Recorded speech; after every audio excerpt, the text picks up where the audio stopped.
우리 안디옥 교회 모든 성도님들은 복음 전파에 능한 일꾼이 되시기 바랍니다. 교회는 많은데 제자가 적어요. 예수님께서 시키신 가장 높은 명령, 그걸 지상명령이라고 하는데, 거기에 구호는 달고 있으나 무능에 빠져 있는 교회들이 너무나 많은 시대입니다. 교회 내 직분자, 집사, 권사, 장로, 전도사, 목사, 직분자인데 복음을 전해서 증거하지를 못해요. 막 당황하는 거 있죠. 불신자 앞에서, 낙심한 자 앞에서, 우상숭배자 앞에서 하나님이 우리에게 믿을 만한 증거를 주신 이 십자가와 부활의 복음 선명하게 전할 수 있어야 되고, 이게 단지 우리의 영적 훈련의 결과만이 아니고 이 복음 없으면 죽어요. 이 복음을 안 받아도 죽고 못 들어도 죽기 때문에 우리에게는 막중한 복음 전파의 사명이 맡겨져 있는 겁니다. 우리가 절대센터 성전 건축이 왜 필요하냐? 더 큰 전도를 하기 위해서, 더 영향력 있는 복음 전파를 하기 위해서. 맞으면 아멘 하십시오. 현장에 가서 복음을 전하면 질문하는 사람들이 있어요. 들었다는 증거로 질문을 하겠죠. 그런데 크게 보아서 사도행전 2장과 같이 그러면 우리가 어떻게 하리요? 정말요? 이 말씀을 들은 그 자체로 회심에 이르르는 그런 아주 좋은 질문도 있어요. 그럼 어떻게 하면 됩니까? 제가 그런 질문을 들어본 게 거의 손가락에 꼽을 정도긴 하지만은, 당신이 이러한 상태에 있다, 하나님 떠나 이런 상태에 머물러 있다, 그걸 알려줬을 때 저 어떻게 해야 됩니까? 그럼 어떻게 해야 되지요? 그런 질문을 하는 좋은 심령이 있는가 하면 공격적으로 질문하고요, 아주 뭔가 반대하기 위해서 질문하고, 자기 주장을 관철시키기 위해서 도발적으로 질문하는 그런 사람들도 있거든요. 제가 현장 경험이 처음에 좀 적었을 때는요, 일일이 다 대답을 하고 변증을 하고 노력을 하고, 제가 복음에 관해서 복음 전도의 역사 속에서 보고 들은 예화와 원리들, 논리들 이런 것을 가지고요, 아퀴나스의 신존재 증명부터 시작해서 온갖 것을 동원해서 이 사람에게 답을 주려고 노력하고 그렇게 했는데요, 시간이 지나고서요, 그런 헛수고라는 걸 알게 됐어요. 왜냐? 마음 자체가 안 믿으려고 질문하는 거예요. 중심 자체가 안 믿으려고 질문을 하는 거 있죠. 반대하고 저항하려고 질문을 하는 거예요. 뱀이 나와서 모든 나무의 실과를 먹지 말라 하시더냐? 그 질문에는 대꾸할 가치가 없는 질문이죠. 그래서 여러분, 정말 전도 현장에 나아갈 때에 왜 전도가 자꾸 이렇게 지속이 안 되냐? 안 되는 현장 붙잡고 힘을 다 쏟았거든요. 그러니까 난 안 되나 보다. 그러나 하나님이 되게 하시는 전도는요, 정말 쉽고 즐겁고 보람이 느껴지고요, 여러분 손을 잡고 진짜 감동하면서 예수님을 영접하고요, 그 이후에 믿음의 고백을 착착하는 이런 사람을 만나면요, 그날 하늘이 너무 아름다워요. 마음에요 너무 큰 감격이 오는 거 있죠. 하나님의 은혜가 감격이 되고요, 어쩌다가 이런 사람을 만났을까 싶고요, 말씀 운동을 해가면서 마음에요 감사와 감격이 밀려오고 그렇게 되는 것입니다. 말세 교회에는요, 거듭나지 못한 자들이 많이 와 있을 것이라고 예수님이 예언하셨어요. 마태복음 25장에 말세 교회의 모습이 나타나 있는데, 10처녀가 있어요. 혼인잔치 준비하는 10처녀가 있는데 5은 기름이 있고 5은 기름이 없어요. 다 등을 들고 있지만 5은 그 등불을 밝힐 기름이 없고 5은 기름이 있어요. 세 종들이 주인에게부터 미션을 받았죠. 한 종은 5달란트, 한 종은 2달란트, 한 종은 1달란트, 이렇게 미션을 받고 주인이 다녀오겠다, 다시 오겠다, 마치 우리 예수님께서 다시 오마 하신 것처럼 맡겨주셨어요. 근데 각각 받은 달란트가 다른데 남긴 게 아주 달라요. 5달란트, 2달란트 받은 자들은요, 서로 분량은 다를지라도 자신이 받은 것의 전부를 남겼습니다. 여러분, 하나님이 주신 것의 전부를 헌신하는 그러한 일꾼들 되시기 바랍니다. 이런 사람들이요, 하나님께 착하고 충성된 종이라고 칭찬받는 거예요. 말세의 교회에 하나님의 백성들을 모았는데 양과 염소가 쭉 나왔다고 했어요. 양은 겸손해서요. 나는 주님 앞에 한 것이 없습니다. 나는 예수님께 한 것이 없습니다. 근데 염소는 교만하기 이를 데 없어서 내가 했습니다. 언제 안 했다고 그럽니까? 내가 했습니다. 얘기하는 거 있지요. 지극히 작은 자 하나에게 한 것이 곧 내게 한 것이다. 예수님께서는 지극히 작은 자 전도되기를 원하고 지극히 작은 자에게 섬기시기를 원하고 지극히 작은 자가 하나님의 사람이 되도록 돕기를 원하고 계십니다. 교회 안에 불신자들이요, 겉으로는 그럴듯해요. 5 처녀가 이 안에 불도 못 피우는 등을요 늠름하게 들고 나와요. 겉모양은 그럴듯하다는 겁니다. 그래서 실제로 거듭나지 못했는데 양복 쫙 빼입고 교회 와서 딱 앉아 있습니다. 그리고요 뭐 공예배 참석하고 뭐 이렇게 같이 활동하고 그렇게 하니까 야, 저 사람 당연히 구원 받았겠거니 그렇게 생각을 하겠지요. 그렇지만 겉만 그럴듯한 거예요. 예수님께서 이 바깥 어두운데 쫓겨나서 슬피 울며 이를 갈미 있게 될 것이다. 그 1 달란트를 가지고서 딱 쥐고 놓지 않았던 자, 헌신의 결과가 전혀 없었던 자, 이 1 달란트 받은 자도요 1 달란트 받은 자입니다. 어느 정도, 많지는 않지만 어느 정도 은혜를 입었어요. 어느 정도 마음에요 이 약간 울컥하는 이런 게 있었어요. 더 나아가서 교회 안에 불신자들이요 확신이 대단합니다. 염소들 보세요. 얼마나 확신이 대단한지 몰라요. 우리가 언제 안 했습니까? 우리가 이것도 하고 저것도 하고 이것도 하고 다 했습니다. 마치 마태복음 7장에 나오는 나더러 주여 주여 하는 그런 자처럼 주의 이름으로 우리가 선지자 노릇하고 귀신도 쫓아내고 우리가 안 했습니까? 이렇게 얘기하는 자들처럼 확신이 대단합니다. 그런데 그럴듯한 겉모양만 가지고 있는 자들, 일시적인 은혜를 입은 자들, 그리고 자기 확신이 충만한 이 자들 모두가 비참한 결말을 맞이하게 되더라는 거예요. 우리는 교회에 나와 출석하는 그 자체보다도 더 중요한 것이 뭐냐면 참으로 거듭나야 됩니다. 예수 생명으로 거듭나야 돼요. 하나님의 신으로 거듭나야 될 줄로 믿습니다. 잔치에 같이 들어간, 혼인잔치에 같이 들어간 이 5 지혜로운 처녀들에게는요 그 등에 기름이 있었어요. 여러분 등에 기름이 있는 줄 언제 압니까? 어두워올 때에, 흑암의 시간이 올 때에, 그때 등이 있는 자 등불을 밝히고 빛으로 걸어가게 되는 거예요. 여러분 성령의 감동함을 언제 알 수 있습니까? 성령 충만함을 언제 알 수 있습니까? 어려움과 위기 앞에서 하나님의 뜻을 선택하는 거예요. 주님을 뒤따라가는 것입니다. 여러분 참으로 거듭난 자는요 헌신의 결과가 나오게 돼 있어요. 우리 예수님께서 예루살렘 성전에 들어가기 앞서서요 이제 순환 받으시기 그 바로 직전에 예루살렘에 올라가셔서 특이한 행동을 하나 하셨죠. 바로 열매를 내놓지 않고 있는 무화과 나무를 저주하신 일입니다. 여러분이라면 어떻게 하시겠습니까? 봄에 정성껏 심어서 퇴비도 주고 물도 주고 그리고 해충이 들지 않도록 관리도 하고 애를 쓰고 노력하고 땀 흘려서 이런 무더운 여름날에도 나가서 힘쓰고 가꾸고 했는데 가을에 열매를 안 내나요? 그것도 한 개라도 나오면 모르겠는데 하나도 안 내나요? 노력한 것이 너무 후회스럽지 않겠습니까?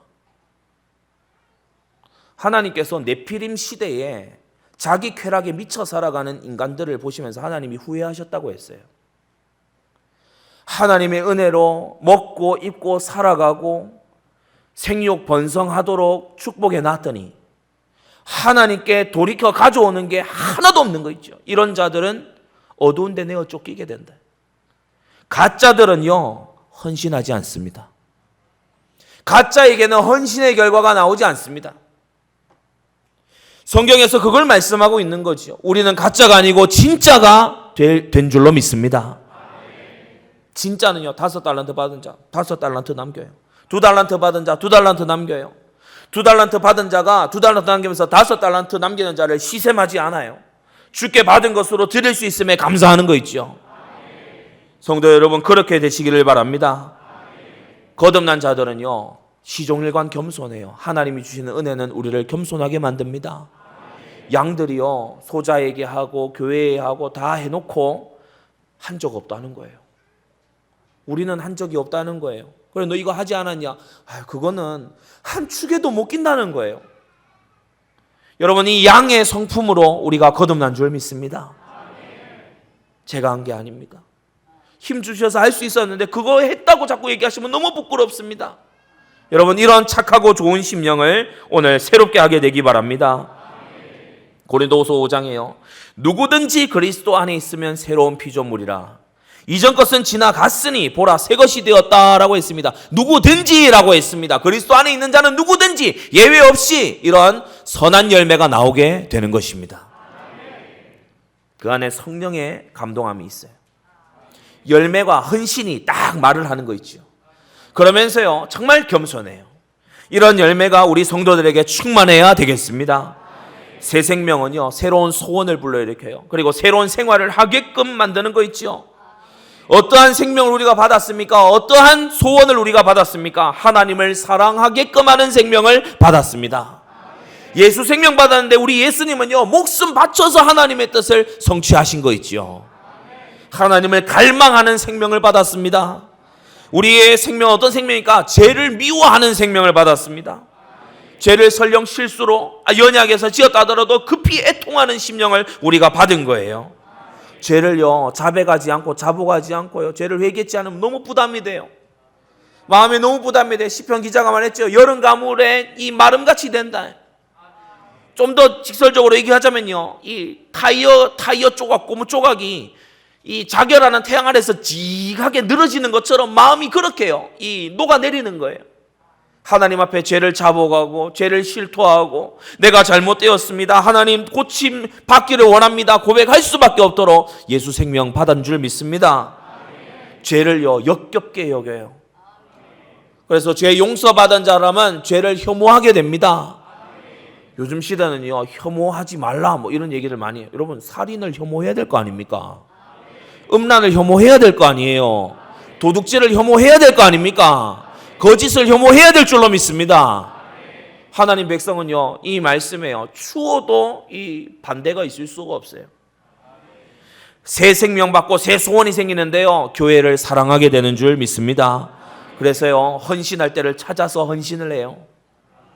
어제 우리 대학부 세버세 날 이렇게 하는데 몇몇 중직자 분들이 헌신을 하셨어요.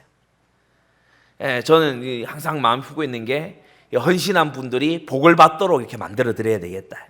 복음을 전해서 구원함을 얻고요 복음이 펼쳐져 가는 일에 이 제자들에게 전도자들에게 냉수한 그릇도 상을 잃지 않겠다고 했는데 전도에 지원하고 하나님의 복된 사역에 지원하고 하나님의 백성이 하나님의 사람으로 자라가는 데에 쓴 재물 하나님께 상달되는 향기로운 재물입니다.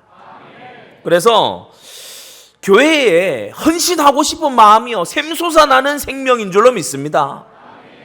교회의 질서를 세워나가요. 교회의 화목을 도모해 나가는 거 있죠. 이거는 중직자만 할 일이 아니고 모든 성도가 함께 할 일임을 믿습니다. 거듭나지 못한 불신자는요 교회 분위기가 막 하나님을 사랑하고 갈망하고 으쌰으쌰 하는 그런 거니까 분위기상 흉내는 낼 수 있어요. 분위기상 흉내는 낼 수 있어요. 또 이렇게 완전히 악해져 있지만은 세상에서 그래도 교육으로 약간 배워놓은 양심의 가책을 살짝 느낄 수는 있으나 회개하지 않고는 견디지 못할 심령은 하나님만이 주십니다. 관습을 따라합니다. 교회 문화에 익숙해져서 막 서로 겸손하게 인사하는 그런 분위기에 한 2, 3년 이렇게 지내다 보면은 자기도 어느샌가 따라하고 있고 막 이렇게 이제 되어 가는데 결코 본질은 변하지 않아요. 그래서 우리는 말세 시대에 주님께서 분명히 경고하셨어요. 교회 안에 가짜들이 들어올 수 있다. 신학적으로도요. 유형의 교회 안에 무형교회가 들어있거든요. 그래서 눈에 보이는 성도들의 모임이 참된 교회는 아니다. 신학적으로요. 아주 동의된 그런 사실이고요. 우리가 교회에서 신앙생활을 하면서 정말 하나님 중심, 말씀 중심, 교회 중심, 목회자 중심이 되어야 될 줄로 믿습니다. 악인이 심판을 견디지 못해요. 하나님의 판단의 말씀이 심판의 보좌가 펼쳐지면 견디지를 못해요. 죄인이 의인의 회중에 들지 못해요. 왜 그러냐? 본질이 안 맞아. 본질이 안 맞아. 거듭난 성도, 이제 참으로 거듭난 성도는 그 새 생명이 자라가야 됩니다. 오늘 우리 본문에 보게 되면은 뭐라고 말씀했냐? 2절에 갓난 아이들 같이 순전하고 신령한 젖을 사모하라고 했어요. 먼저 시작은 젖 먹이로 시작을 하는 겁니다. 그러나 히브리서에 기록되어 있듯이 젖만 먹는 자가 아니고 이제 시간이 지나면 단단한 식물도 소화할 수 있고, 처음에는 복음의 은혜에 감동하고 하나님께 응답받는 것이 기쁘고 그런 신앙생활이지만 시간이 조금 지나면 은혜에 보답할 줄 알고 화답할 줄 알고 충성과 헌신을 찾아서 할 줄 아는 그러한 성도로 자라가야 되는 것입니다. 처음에는 엄마에게 업혀서 엄마에게 안겨서 가는 그런 아이지만 나이가 자라나서 장성한 청년이 됐을 때 계속 안겨서 가려 하면 되겠습니까? 부축해주고 부모님을 도와드리고 힘이 되려고 하고 그런 장성한 사람으로 자라가야 되는 것이에요. 생명은 성장하게 돼 있는 겁니다. 말씀을 먹고 자라가야 돼요. 복음 안에서 지어져 가야 됩니다. 신령하고 거룩한 기도의 중보자로 헌신자로 또한 자라가야 되는 겁니다. 말씀을 못 먹으면요, 이 영적 영양 실조가 와버려요. 그래서 체계적인 말씀을 못 먹으면 영적 영양 실조가 와버려요. 오늘날 또 성도들 보면요, 영적 편식을 하는 그런 성도들도 있어요. 자기가 듣고 싶은 달달한 것만 딱딱 듣는, 그러면요 영적으로 불건강이 있다고 와요. 성장의 정체 같다고 와버려요. 부실하게 지어진 데는 어떻게 됐습니까? 이 많이 지을수록 이 무너짐이 심하겠죠. 망령되고 불의하게 사는 게 고침받지 못하면요 징계 인생 됩니다. 많이 징계받는 그런 인생이 돼요. 그러면서 재앙과 시대의 저주가 그를 통하여서 가문과 지역에 임하게 되는 거예요. 소돔 고모라의 그 죄악 때문에도 망했지만 롯의 사명 놓친 삶, 그게요 소돔과 고모라가 멸망한 결정타였습니다. 열쇠는 교회가 쥐고 있어요. 내가 천국 열쇠를 네게 주노니, 주님이 말씀하셨죠. 열쇠는 교회가 쥐고 있습니다. 그래서 교회가 깨어서 빛을 발하면 하나님이 이 시대에 새 희망을 주실 것이고, 교회마저도 세속화되고 교회마저도 혼합주의로 돼버리면 하나님은 시대의 종말을 부르시고 새 시대를 그 남은 자들로 시작하실 것입니다. 우리는 이 말씀을요 정말 가슴 깊이 받아서 우리 안디옥 교회 성도들로 인하여 시대가 살아나는 역사가 있어야 되겠습니다. 말씀을 먹여야 자라날 수 있고 복음으로 조밀하게 지어야, 탄탄하게 지어나가야 무너지지 않을 수가 있고, 그러면서 성도가 행할 때에 정말 신령하고 거룩하게 되어가도록 그 모든 게 목회자에게 달려있거든요. 그러니까 얼마나 가치가 있습니까? 강단 말씀이 얼마나 중요합니까? 목회자와 그의 강단을 돕는 중직자와 일꾼들의 역할이 얼마나 중요한가 우리는 생각하게 되는 것입니다. 오늘 말씀에 여러분 명확한 이 가이드라인을 여러분이 듣고 평생의 신앙생활에 정말 치우침이 없게 되기를 바랍니다. 오늘 세 가지 말씀드립니다. 첫째, 오해된 양극단이 있어요. 오해된 양극단이 있어요. 하나는 인본주의고 하나는 극단적 칼빈주의입니다. 하나를 알미니안주의라고 부르고 하나를 하이퍼 칼빈주의라고 부릅니다. 첫째, 알미니안주의, 다른 말로 인본주의죠. 이 사람들은 인간의 죄와 타락에서부터 잘못된 관념을 딱 가지고 있어요. 우리가 도로트 신조 수련회 때 배웠죠.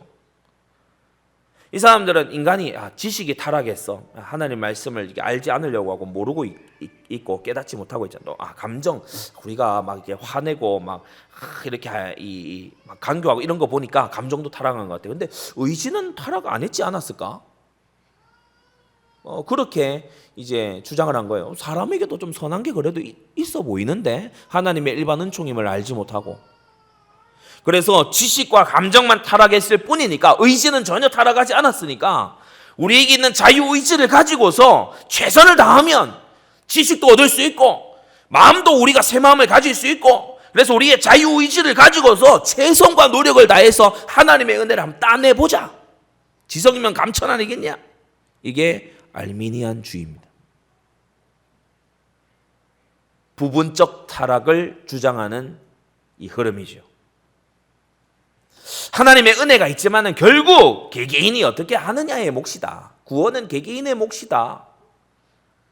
그래서요, 이러한 신학이 바탕되어 있으니까 여기에 이제 영향받은 이런 사람들이 보면 열심히 대단해요. 왜냐하면 열심히 해야 된다. 이게 딱 자리 잡고 있어요. 기도도 전도도 헌신도요, 내 노력과 내 머리로, 그리고 내 수준으로, 내가 보기에 아주 좋아 보이는 걸로 그렇게요 하는 거 있죠.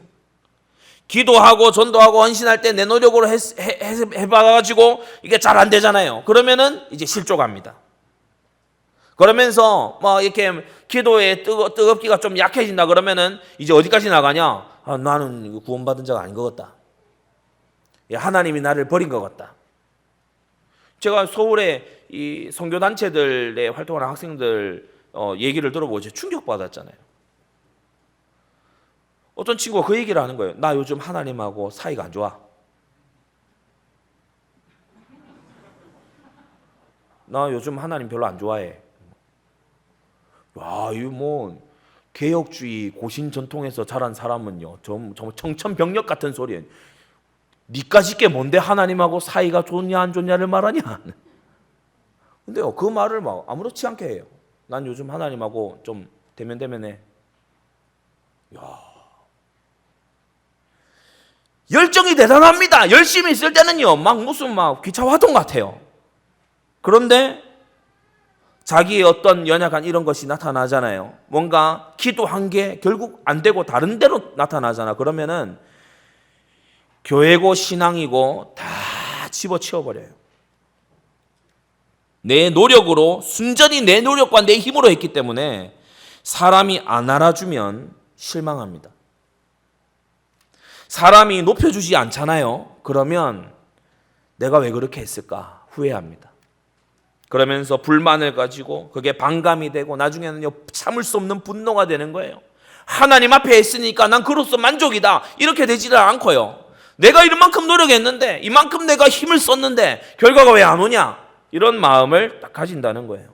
그래서 어느 날 보면 그렇게 헌신이다, 충성이다, 뭐다 막 열심히 하던 사람이 없어요. 어느 날 보면요, 심지어 교회에서도 사라지고 없어요. 왜 그러냐? 인본주의로 했기 때문에 그렇습니다.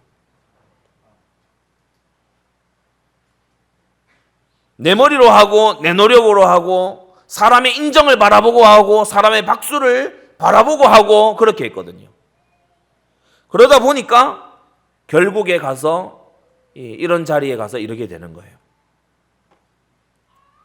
여러분, 우리의 의지는 우리의 감정과 지식처럼 소망할 수 없이, 소망의 한 가닥도 없이 타락했습니다. 온전히 하나님의 은혜라야 새롭게 됩니다. 하나님의 은혜를 순전히 사모하시기 바랍니다. 갓난아이가 젖을 먹을 때 어떻게 합니까? 거기에 완전 집중돼 있어요. 온 힘을 다해요. 땀을 흘릴 정도로 온 힘을 다해. 성장은 언제 옵니까? 하나님을 온전히 바라볼 때에 나오게 되는 겁니다. 하나님 주신 은혜를 사모하고 주님이 주신 힘이라야 할 수 있다라는 그러한 고백이 알미니안 자들에게는요, 현격하게 적어요. 두 번째, 다른 한 극단이 있는데 바로 하이퍼 칼빈주의, 극단적 칼빈주의자들입니다. 이 사람들은 또 정반대로 뭐라고 얘기하느냐? 하나님의 주권이 모든 것을 다 하시기 때문에, 하나님은 모든 거 예정해놨고 모든 거 주권으로 다 하시기 때문에 우리의 노력과 선행은 무가치하고 소용이 없다. 더 나아가서 노력하는 거 그거 방해된다. 최선을 다하는 거 그런 거 인본주의다. 방해된다. 그런 거 하지 마. 가만히 있어라. 가만히 있어라. 가만히 있는데 어느 정도 가만히 있냐? 주님 온천에 다니면 만민에게 복음 전파하라 하셨어도 전도 현장도 가지 말고 가만히 있어라.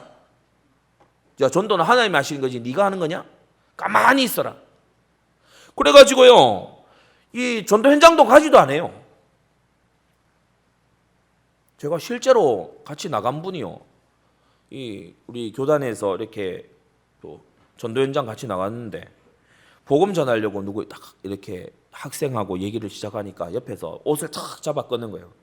아, 왜 그러시냐 이러니까 지금 이 현장을 우리가 돌아보러 나왔지 복음 지금 전하는 때가 아니라고. 그러면 언제까지 이게 돌고 그렇게 기도하는 겁니까? 이번 학기는 이렇게 해야 된다고. 야, 단호하대요. 단호해. 주님께서는 때를 얻든지 못 얻든지 힘쓰라고 하셨는데 이상한 체계가 자리 잡아가지고 전도 현장에 가지도 않아요. 가지도 않아. 이 똑같은 얼빠진 일이 뭐냐면 헌신은 전혀 하지도 않고 헌금은 전혀 하지도 않고 일이 되어지기를 딱 바라고 있는 거예요. 그게 얼마나 말이 안 되는 일이겠습니까?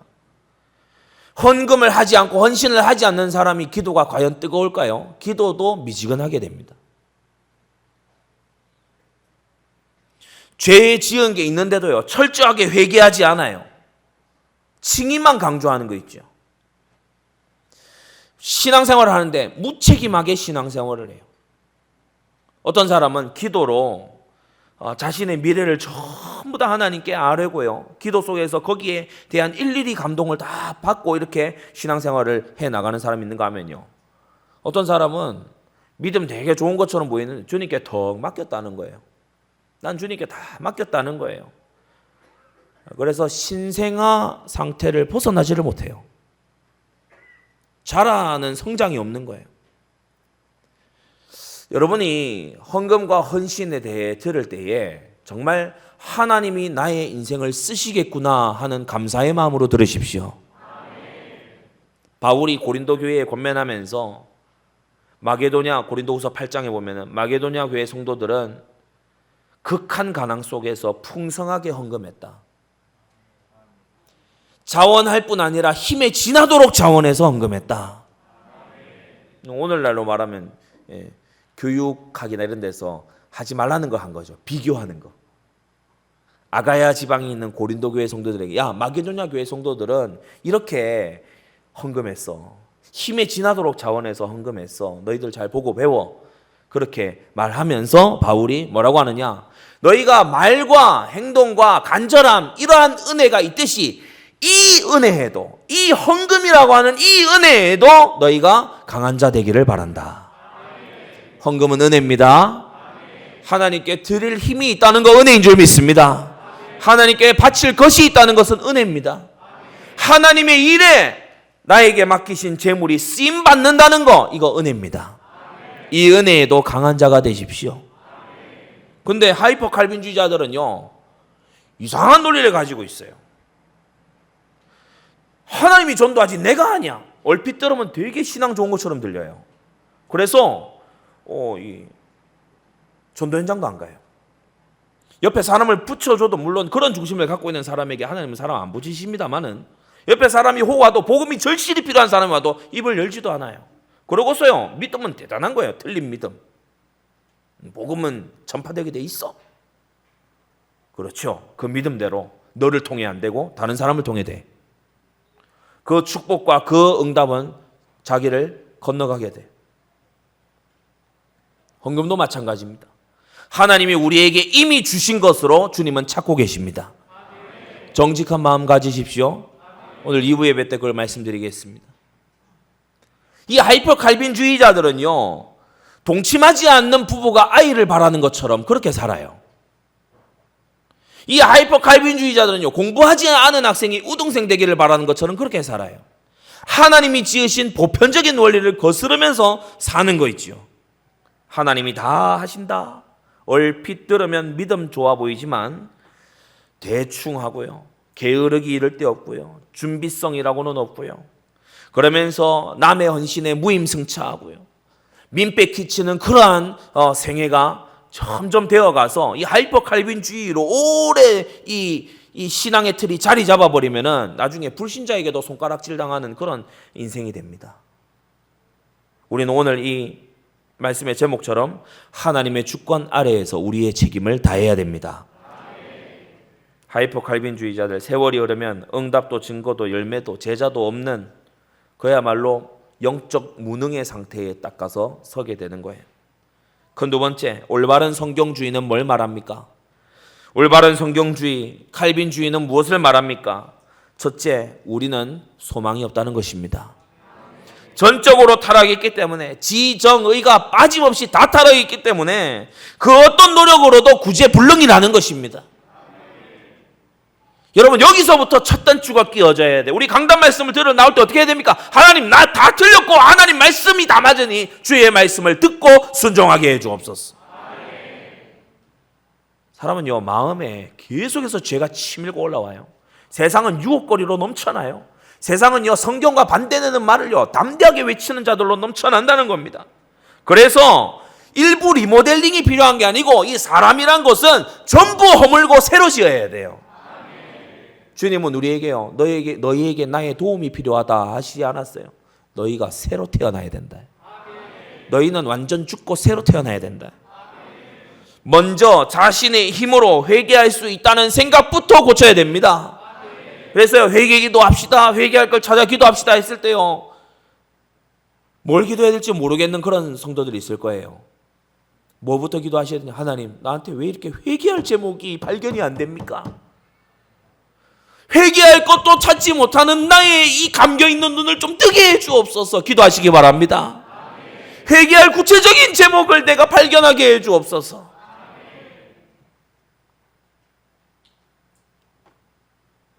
회개와 거듭남은 초자연적인 하나님께 속한 일입니다. 노력으로 되는 게 아니에요. 흉내낸다고 되는 게 아니에요. 하나님은 주의 종을 보내셔서 오늘도 이 시간에도 회개하라, 깨달아라, 고침받아라, 돌아서라, 버려라 말씀하고 계시는데 이것이 하나님의 은혜입니다. 전적으로 타락한 인간은요, 스스로 명상하고 묵상해가지고 하나님의 진리로 나올 수 없어요. 계시의 말씀이 필요하고, 진리는 우리 외부에 있고 하나님의 말씀이 주어져야 되고, 그 말씀 들을 때 하나님의 은혜로 깨닫는 마음이 생겨나야 되는 것입니다. 둘째, 무조건적인 선택이에요. 우리가 하나님의 택하심과 하나님께서 우리를 불러시키시는 그러한 일에 우리가 자격자들이 아무도 없어요. 태어날 시대를 여러분 선택한 적이 있습니까? 인종, 나라, 가문, 성별 하나도 내가 선택하지 않았어요. 여러분, 그래서요, 인생을 갈 때에 나의 선택으로 가지 말고 하나님이 선택하신 걸 찾으려 하십시오. 너희가 나를 택한 것이 아니요 내가 너희를 택하여 세웠다라고 했어요. 그래서요, 성도는 모름지기 하나님의 영원전 창세전 계획과 뜻을 찾아내서 기도할 줄 알아야 됩니다. 그 뜻이 강단을 통해 주어지고 있어요. 그 뜻이요, 여러분이 당하는 인도 속에 있어요. 그 뜻이 여러분에게 와 있는 응답 속에 있음을 믿습니다. 평생 사명을 발견할 때요, 그냥 내 눈앞에 보기 좋다고 덥석 그렇게 맞지 않습니다. 나를 불러 지체 삼으신 교회의 그 방향과 맞아야 돼요. 그러면서요, 하나님 말씀이 죄라고 하신 걸 사명으로 잡으면 안 되겠지요. 우리가 직업을 택할 때에도요, 이 정당하게 벌 수 있는 직업을 택해야지 이상하고 요상하고, 다단계가 왜 잘못되었다고 하냐? 남의 노력에 빨대 꽂는 거거든요. 그래서요, 그게 하나님이 말씀하신 성도의 경제가 아니란 말입니다. 배우자를 인도받을 때도 마찬가지입니다.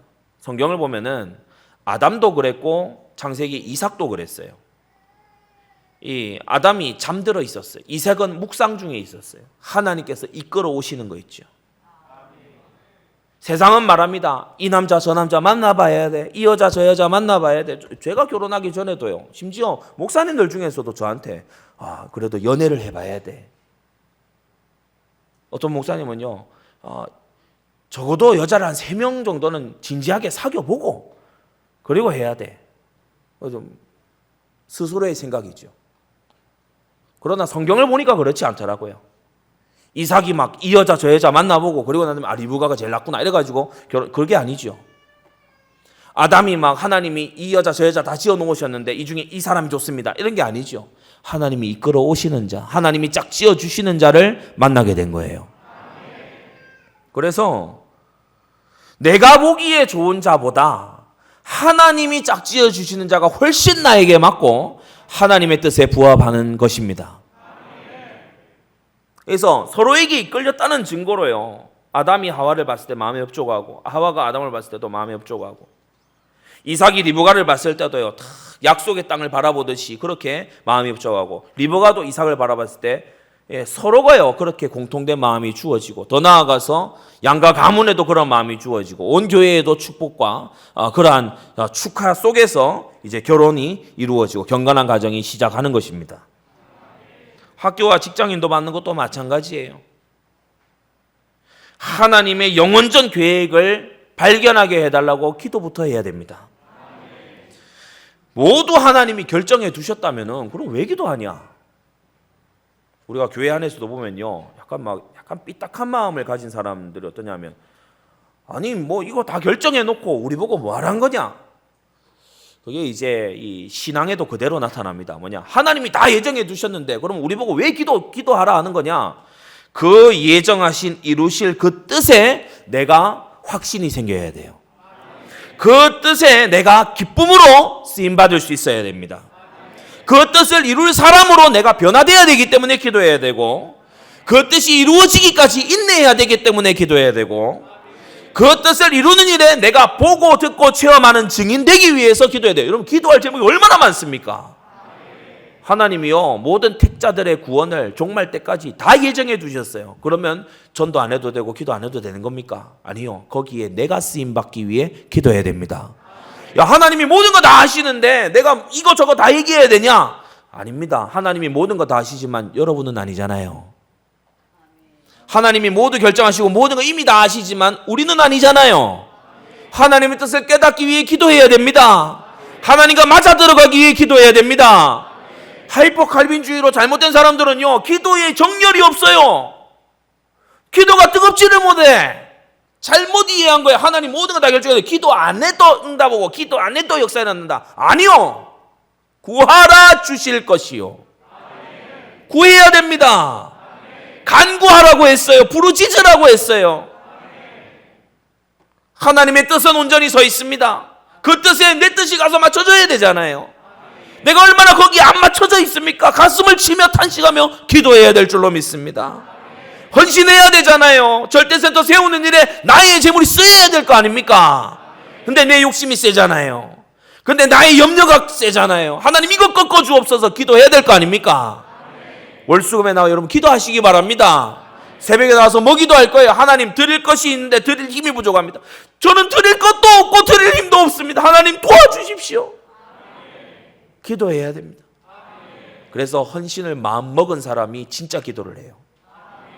진짜 헌금하려고 하는 사람이요, 진짜 기도 속으로 들어가게 돼 있어요.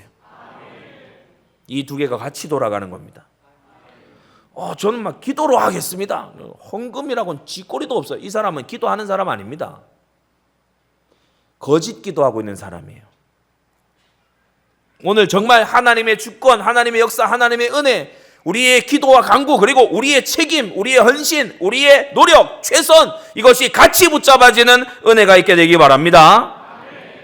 세 번째, 우리는요 하나님의 구별된 제한된 속죄의 대상들이 됐어요. 얼마나 큰 은혜인지 모릅니다. 다름질하는 자로 말미암음이 아니라고 했어요. 누구나 배우고 말하고 진실하기만 하면 구원받냐? 아닙니다. 하나님이 택한 자가 죄사함의 은혜를 받습니다. 하나님의 택자들만 구원함을 얻어요. 그게 나라는 사실. 아니 어찌 예수님이 죽었다 부활하신 나의 구주, 나의 대속자이시며 어찌 믿어지겠습니까? 다 듣고 난 다음에 이게 안 믿어진다고 고통스러워하는 사람 보면서 저는요 마음에요, 그래 말이야, 난 어찌 믿어졌을까? 난 때려 죽여도 나는 목사는 안 해 하는 그런 이 목회자 자녀를 보면서 그래 말이야, 난 어떻게 이것이 가장 좋아 보였을까? 왜 은혜인가? 아니 이 어떤 사람은요 헌금하기를 너무 무서워하고 힘들어하고 이러는데 하나님이 드릴 힘을 주시는 거 있죠. 헌신할 것이 보이게 하시는 거 있죠. 이런 헌신 저런 헌신이 정말 할 수 있도록 문을 열어주시는 거죠. 이게 왜 은혜인가?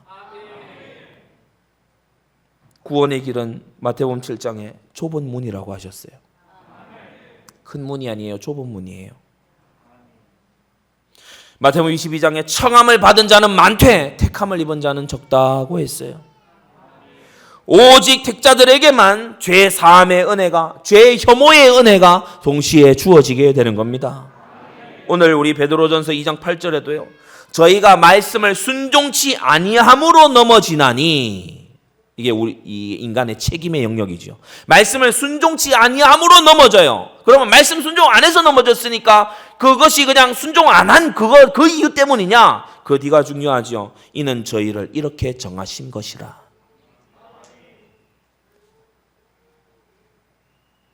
불순종 때문에 망하는 것 같아요. 그래서 이 사람을 어떻게든 순종의 모양을 만들어주면 안 망하지 않겠냐? 아닙니다. 택함받지 못한 자는요, 순종을 제 아무리 흉내내도 하나님께 상달되지를 않아요. 그러나 정말 택함받고 하나님의 예정함 속에, 구원의 작정 속에 들어있는 성도는 순종이 갈망되고 순종이 쉽고 순종이 안 돼서 몸부림치는 그러한 새 생명이 있게 될 줄을 믿습니다. 네 번째, 불가항력적인 은혜로 이끌어 가신다는 거예요. 2장 2절에 구원에 이르도록 자라게 하려 함이라고 했어요. 불가항력적인 은혜로요, 하나님께서 새 사람으로 점점 만들어 가시는 거 있죠. 성경을 통해, 목회자를 통해, 교회와 동역자들을 통해요, 때로는 응답으로, 때로는 징계로, 때로는 축복으로, 때로는 고난을 통과하게 하시면서 주님은 끝까지 그를 자라게 하시고 붙들어 주시는 것입니다. 성경이 말합니다. 누가 우리를 그리스도의 사랑에서 끊으리요? 환난이나 공고나 핍박이나 기근이나 적신이나 위험이나 칼이랴 라고 했어요. 그래서 아무것도 하나님의 은혜 입은 자를 그 은혜에서 끊어낼 수가 없다. 빌립보 1장에도 너희 속에 착한 일을 시작하신 이가, 그분이 그리스도 예수의 날까지 이루실 줄을 우리가 확신하노라. 그래서 참으로 거듭난 자는요, 이 불가항력적인 은혜가 임해요. 마음에도요, 감동이 막 와요. 하나님의 일에 열심하고 최선하고 하나님께요 나의 최고의 헌신을 드리고 싶은 이 마음이 막 충충만만하게 일어나게 되는 겁니다. 거듭났다는 증거로. 5달란트 받은, 2달란트 받은 이 사람은요, 착하고 충성된 종이거든요. 그렇게 칭찬 들을 자거든요. 그러니까 5달란트에 5달란트 남길 능력도 오고, 5달란트 합쳐서 10달란트 주인 앞에 탁 내어놓을 그런 이 힘도 오고, 이렇게 하나님이 은혜 주시는 것입니다. 5째, 성도의 견인이에요. 불가항력적인 은혜 속에서 성도 자신 역시도요, 견고하게 끝까지 인내하게 되는 겁니다. 말세에는 불법이 성함으로, 무슨 말입니까? 불법으로요 막 부자도 돼요. 불법 해가지고요 사람이 형통하게 되는 것 같아요. 이런저런 꼼수 잔머리 막 써가지고요, 그래서 사람이 떵떵거리고 사는 것 같아요. 야, 저렇게 살아야 되지 않겠냐? 저렇게 해야 되지 않겠냐? 야, 주의 일에 이렇게 막 헌신하고 이렇게 하는 게 너무 미련해 보이지 않냐? 그런 삶이 많이 있어요. 불법이 성해요. 그래서 많은 사람의 사랑이 식어져요. 사랑의 진실함이 헌금으로 증명되고, 사랑의 진실함이 수고와 땀과 노력으로 증명되는데 사랑하지를 않아요. 많은 사람의 사랑이 식어져요. 냉랭해져요. 냉정해져요. 자기만 돌아봐요. 그렇게 살아갈 때가 오지만은, 그러나 끝까지 믿음의 역사, 사랑의 수고, 소망의 인내를 가지고 있는 자, 끝까지 견디면서 하나님 앞에 주신 것으로 화답하는 자, 그 자는 구원을 얻게 된다는 것입니다. 하나님이 주시는 열심, 성실함과 신실함, 회개의 마음, 헌신의 마음이요, 성도로 하여금 믿음의 경주를 완주하게 만듭니다. 그래서 마지막 3번째로, 오늘 하나님의 주권과 우리의 책임이에요. 먼저 하나님의 주권을 넘어서려고 하지 말고 따라가야 됩니다. 신앙생활 잘못하는 사람들을 보면요, 내 뜻이 이러하고 내 결정이 이러하고 내 마음에 이게 드니까 하나님 내놓으세요. 이거 하나님께요 간구하는 게 아니고 강요하는 겁니다. 하나님께서 이 되어가는 인도를 통해서 아니라는 사인을 주시는데도, 또 세우신 교회의 지도를 따라서 아니라고 권면하는데도 끝까지 고집 부리는 거예요. 난 이렇게 해야 되겠다는 거예요. 이혼을 꼭 해야 되겠다는 거예요. 나는 어떻게 하냐? 난 꼭 여기로 난 이사를 가야 되겠다는 거예요. 끝까지 자기 주장을 굽히지 않는 거 있죠.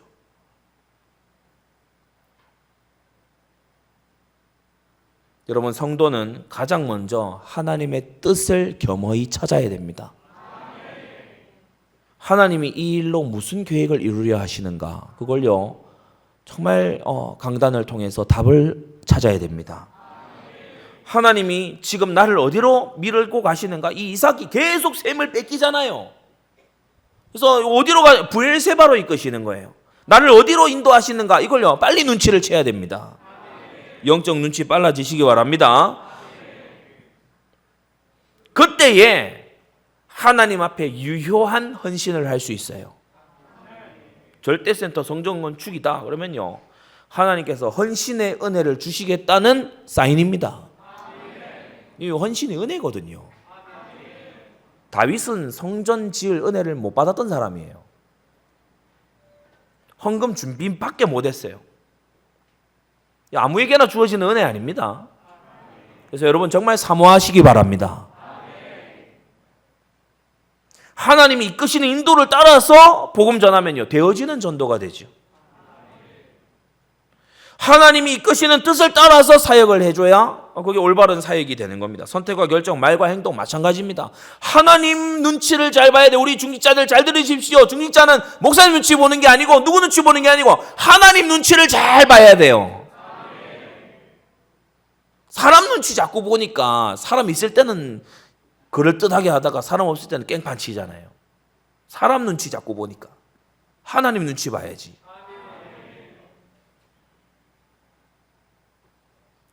강단의 흐름에 하나님의 뜻이 있습니다.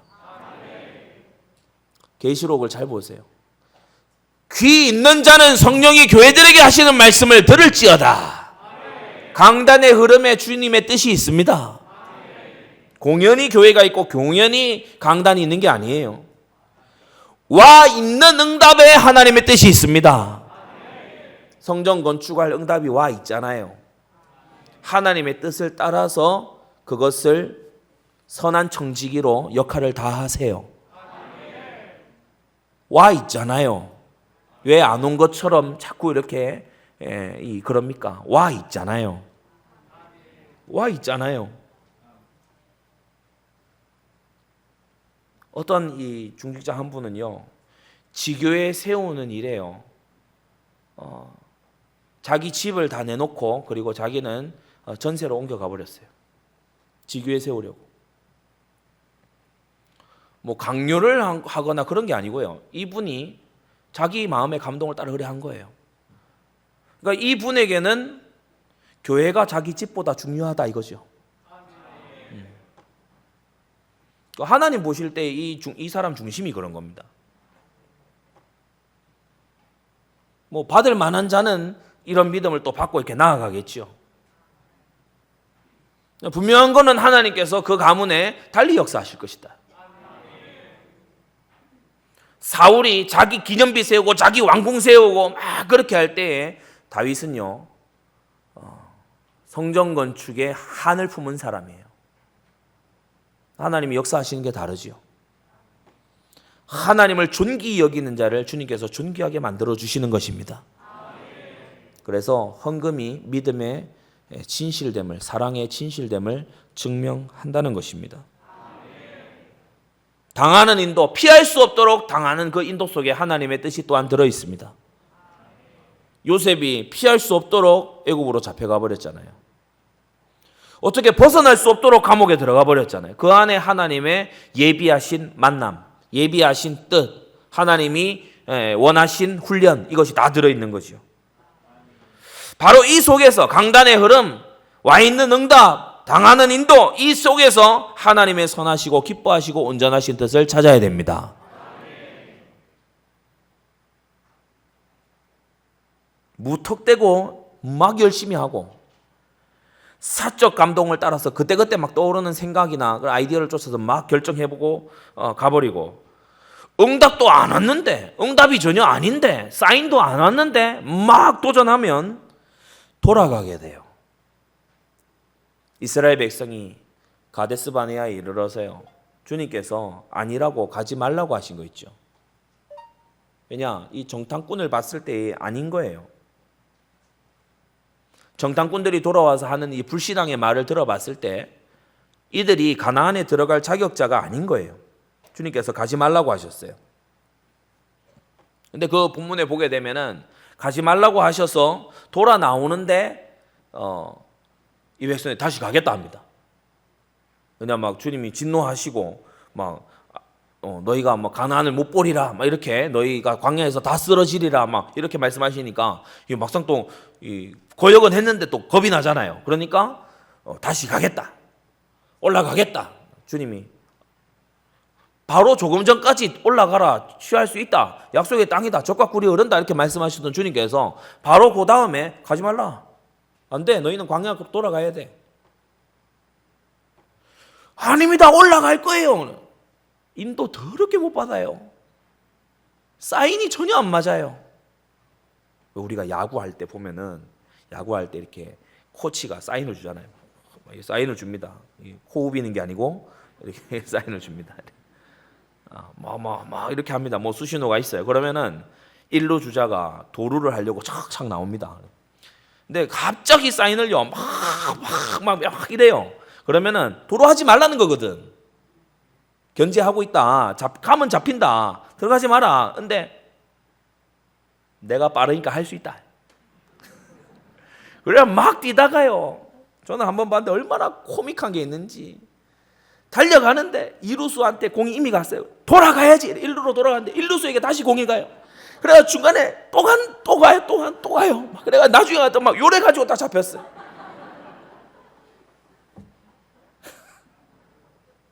이스라엘 백성이 그 꼴이에요.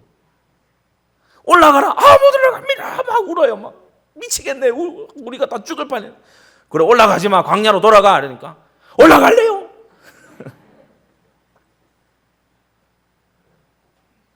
여러분, 사적 감동 따라 하지 말고, 야, 저렇게 하면 안 되는 거구나, 이런 반면 증인 되지 말고, 세월을 돌아 가는 그런 사람 되지 말고 정말 하나님 인도를 지혜롭게 따라가시기 바랍니다.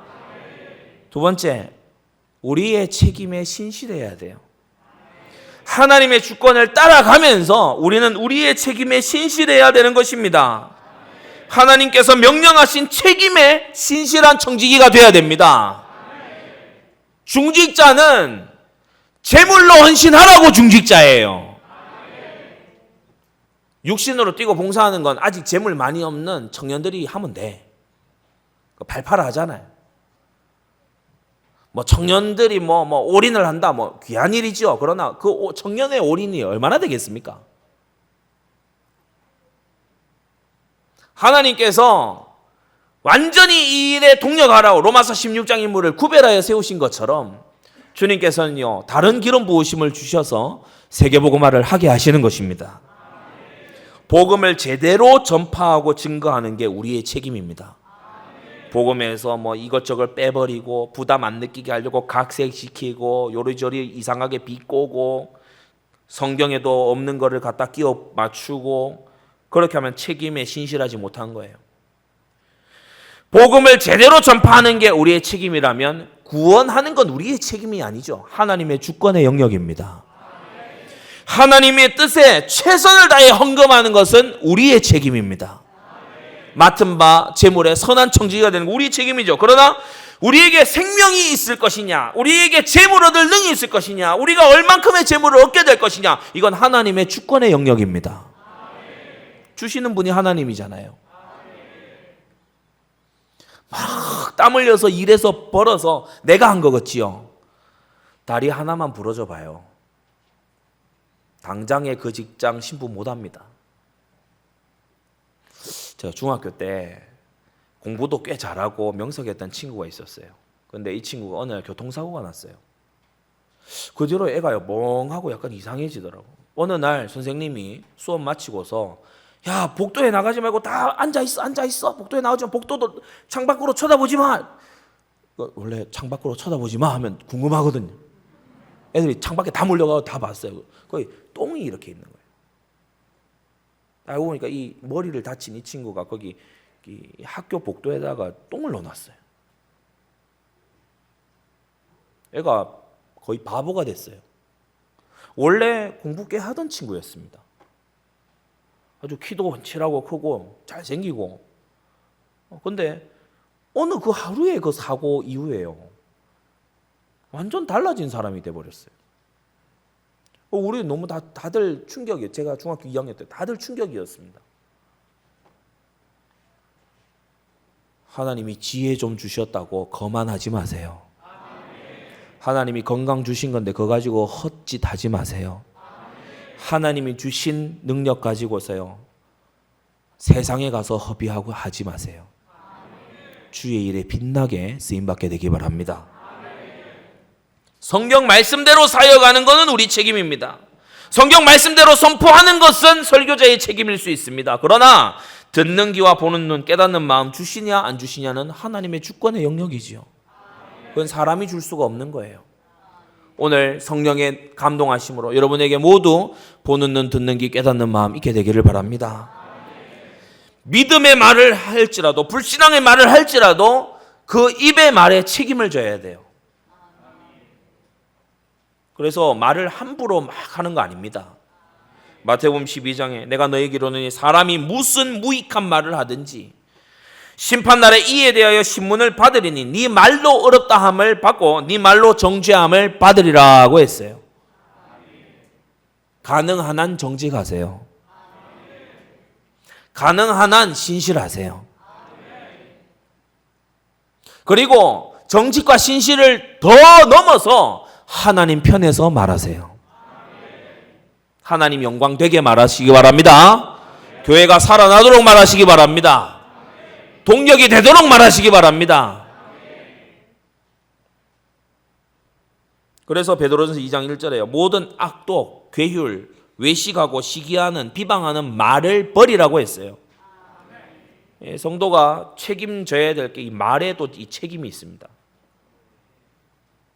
많은 말을 해도 유익된 말이 있고요, 말 안 하고 있다가 말 한마디 했는데 그야말로 폭탄 터지는 말이 있습니다. 악독한 말을 하지 말아야 돼요. 괴율의 말 뭡니까? 요리조리요, 이 속임수 쓰는 거. 외식하는 말 뭡니까? 겉으로 그럴듯한 말, 포장하는 말. 시기하는 말 있잖아요. 뭐 좋겠네, 나는 그런데. 시기하는 말, 시샘하는 말, 비방하는 말 있잖아요. 그런 말을 버리라고 했습니다. 결론을 맺겠습니다. 하나님의 주권과 우리의 책임을 함께 깨달아야 돼요. 범사에 하나님의 주권을 인정하는 믿음. 베드로후서 2장 8절에 뭐라고 했죠? 오늘 우리 읽었지만은 여러분 다시 한번 보십시오. 뭐라고 했습니까? 베드로전서 2장 8절 뭐라고 했습니까? 저희가 말씀을 순종치 아니함으로 넘어지나니 이는 저희를 이렇게 정하신 것이라고 했어요. 순종할 수 없는 사람, 불택자들로 정해 두셨기 때문에. 그렇다면 뭐죠? 우리가 순종했다면 하나님의 은혜입니다. 말씀을 사모하는 열심을 또한 함께 가져야 돼요. 2장 2절을 보세요. 순전하고 신령한 젖을 사모하라고 했습니다. 하나님의 주권을 인정하는 믿음, 하나님의 말씀에 훈련되고자 하는 열정, 이걸 동시에 가지고서 그리스도 안에서 아름다운 성전으로 우리가 지어져 가야 됩니다.